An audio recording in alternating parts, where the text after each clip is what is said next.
Subscribe now and press the bell icon. Never miss an update. मित्रों, जैसा आप लोगों को पहले से पता है कि आज विपक्ष के जो लोग, हमारी जो मुख्य विपक्षी पार्टी कांग्रेस पार्टी, वो अविश्वास प्रस्ताव लेकर के आए थे। वैसे तो अविश्वास प्रस्ताव लाने से पहले ही उन्होंने एक बात को मान लिया था कि हम तो केवल चर्चा के लिए ला रहे हैं, ये कोई अविश्वास प्रस्ताव सरकार को गिराने के लिए नहीं है। मैंने भी उनका धन्यवाद किया कि कम से कम इस बहाने से हमने अपनी छोड़ दो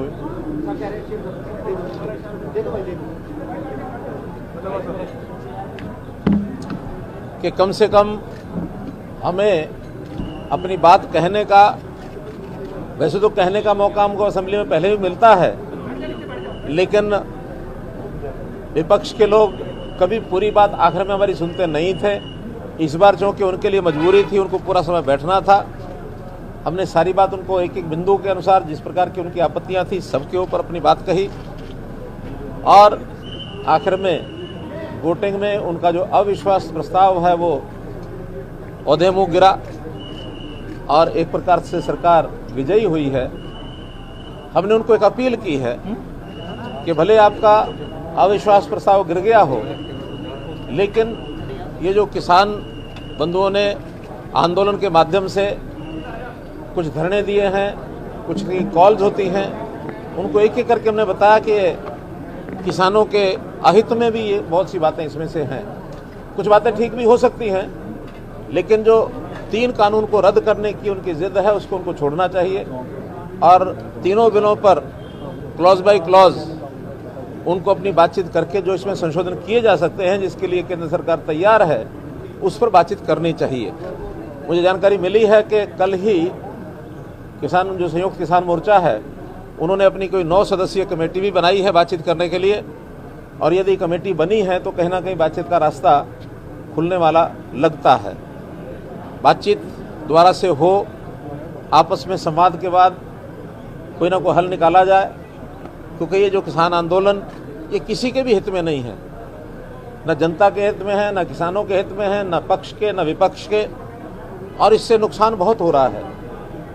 आज जो मैंने उनको एक आंकड़ा बताया है कि पिछले 3 महीने से ऊपर 3.5 महीने हो गए हैं, तो इसमें लगभग अब एक अनुमान ही है कि लगभग 11,500-12 हज़ार करोड़ रुपए का नुकसान हो चुका है। जाने चली गई वो अलग से, क्योंकि ये इन्होंने उकसाया है इस कारण से, जो भी कोई लोग वहाँ भोले वाले हैं उस भय से वहाँ बैठे हुए हैं, और उनको भय दिखाया जाता है कि आपकी ज़मीन चली जाएगी, आपके खिलाफ ये होगा वो होगा, मंडियाँ बंद हो जाएंगी। हमने एक एक बात बताई कि ये भय आपका निरर्थक है। हालांकि कुछ बातों में उन्होंने स्वीकार किया कि ये बातें गलत हैं, जैसे फसल को, खड़ी फसल को खराब करना, इसके लिए भी उस सहमत हैं कि नहीं करना चाहिए। दूध का भी भाव एक तरफा तय करके ना बिकना और उसके बाद खराब उसको दूध को करना, इसके लिए भी सहमति नहीं है। लोकतांत्रिक व्यवस्थाएं बनाई रखी जाए, और ये जो बाइकाट जैसी बातें सत्ता पक्ष के लोगों के लिए की गई हैं, इसके लिए भी उन्होंने अपनी सहमति दी है कि हम इसके हक में नहीं हैं। हमने उनको कहा कि आखिर आंदोलन को समाप्त करने में वो सरकार का सहयोग करें। हमारा अपना परिवार है, किसान भी हमारे हैं, अन्य सब समाज के लोग वो भी हमारे हैं। किसी भी प्रकार से प्रदेश का वातावरण खराब न हो, ये बात हमने अपील के रूप में उनको कही है। तो इस प्रकार से एक सुखद एक घटनाक्रम आज ये हुआ कि अविश्वास प्रस्ताव कांग्रेस के द्वारा जो लाया गया था वो विफल हुआ और सरकार की विजय हुई है। इतनी बात मुझे आपसे कहनी है। आपने ये भी किया कि अविश्वास प्रस्ताव चाहे तो वो बार-बार ला सकते हैं, इस तरह से आपने उनको साफ कर दिया कि भविष्य में भी सरकार मजबूती के साथ डटी है। देखिए, उसका लाभ होता है। उसका लाभ क्या होता है कि आखिर हम जो करते हैं उसको विपक्ष के लोगों को ठीक से समझाने में हमको मदद मिलती है, और जनता में बात को ले जाने के लिए चाहे मीडिया लोग ले जाते हैं, चाहे सत्ता पक्ष के लोग, चाहे विपक्ष के लोग, जनता में तो सारी बात जाती है। तो एक अच्छा अवसर होता है सारी चीज़ों का मूल्यांकन करने के लिए। हमने ये भी कहा कि विपक्ष अगर कोई गलती हमारी ध्यान कराएगा और हमें लगेगा कि वास्तव में गलत हुआ है, उसको हम मानेंगे, सहर्ष मानेंगे। बहुत सी चीज़ों के हमने प्रावधान बदले भी हैं, इसी सत्र में बदले हैं, जो विपक्ष के लोगों ने ध्यान कराया, हमने कहा ये ठीक चूक रह गई। हुड्डा साहब कह रहे हैं कि अगर सीक्रेट वोटिंग होती तो शायद नतीजा कुछ और होता। ऐसा है कि ये होता तो ये नहीं होता, ये होता तो ये नहीं होता। एक बड़े बुजुर्ग ने कहा कि अगर लगाओ तो बहुत बड़ा लगाओ, छोटा मत लगाओ, मैंने लगा के दिखा दो। कहने के अगर मेरे बाप दादा परदादा सरदादा ये ना मरते तो सारी दुनिया हमारी होती, तुम यहाँ होते ही नहीं। तो अगर का क्या अर्थ है? हम लेकर के आने वाले थे, उसमें कुछ टेक्निकल गलतियां थी, दो उसके हिस्से थे।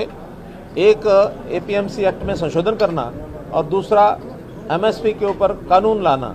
एमएसपी का कानून उसके अंतर्गत नहीं आ सकता, वो एक ट्रेड एंड कॉमर्स के अंतर्गत ये बिल है और ये केंद्र सरकार को ही अधिकार है, स्टेट गवर्नमेंट को नहीं है किसी प्रकार की एमएसपी को गारंटेड बिल लेकर के आना। लेकिन जहाँ तक एपीएमसी में संशोधन की बात है, जो भावना उनकी थी हमने व्यक्त की। हालांकि ये किसान के हित में अच्छा नहीं है, फिर भी यदि लाना चाहते हैं तो हम एक बार लेकर के आ सकते हैं और बाद में यदि किसान के हित में होगा तो चलेगा। यदि उसमें किसान को कोई परेशानी हुई, मिल करके फिर उसको ठीक करेंगे। लेकिन सीएम साहब बेवजह जोड़ा गया ये पूरा घटनाक्रम कि आप कैमला में जिस तरीके से आपने विरोध हुआ था, इस प्रकार से कोई कार्यक्रम नहीं कर पाएंगे। अभी भी पंजाब विधानसभा से कुछ लोग आकर के विरोध कर रहे हैं। आपने अविश्वास प्रस्ताव का तो जवाब दे दिया, लेकिन आप इन बातों का जनता के बीच में जाकर के किस तरीके से जवाब देंगे? देखिए, हमने जो जवाब दिया है वो जनता तक पहुंचेगा, आज भी पहुंचेगा, आगे भी बोल के हटा था कि मजबूती के साथ प्रदेश में 5 साल सरकार चली और आज भी उसी मजबूती के साथ तमाम सत्ता से जुड़े हुए विधायकों ने अपना समर्थन सरकार के पक्ष में और नो कॉन्फिडेंस मोशन के विपक्ष में दिखाने का काम किया। मैं तो इतना बोल सकता हूं कि आज सदन के अंदर कई लोगों के चेहरे से नकाब हटे। वो लोग जो निरंतर ये कहा करते थे कि काले कानून है, उनने सदन में माना कि ये कानून काले नहीं है। वो लोग जो ये कहा करते थे कि एनडीए केंद्र में कानून लाई, आज सदन में माना कि कॉन्ट्रैक्चुअल भी बोला, एपीएमसी एक्ट भी बोला। और उन लोगों ने कभी विरोध की चर्चा नहीं की। ये चीज़ भी पूरी तौर पर इस्टेब्लिश होगी कि गांव में जाकर जो विरोध की बात करते हैं वो भी वही लोग हैं जो आज सरकार को डिस्टेबलाइज करना चाहते हैं। और उनका एक लक्ष्य है, उनका किसान आंदोलन या कृषि कानून वापस लेना लक्ष्य नहीं है। एकमात्र लक्ष्य है कि किसी तरह सत्ता में दोबारा आए। डिप्टी सीएम साहब, एक बात समझनी है, जो सब विधायक भी कह रहे हैं जो आपके पक्ष में या विपक्ष में थे, अभी यही की तस्वीरें देखी थी कि अकाली वाले हो, कोई हो, सीएम साहब यहाँ प्रेस कॉन्फ्रेंस कर रहे थे, उस प्रेस कॉन्फ्रेंस को बीच में खत्म करके जाना पड़ा। यही आपके दल के मेरे संज्ञान में ये मामला नहीं है, मैं तो अभी ऊपर से आया हूँ। पर मैं एक चीज़ बोल सकता हूँ कि जिन लोगों ने अविश्वास लाने का काम किया, आज हाउस के अंदर वोटों के माध्यम से उनको जवाब दे दिया।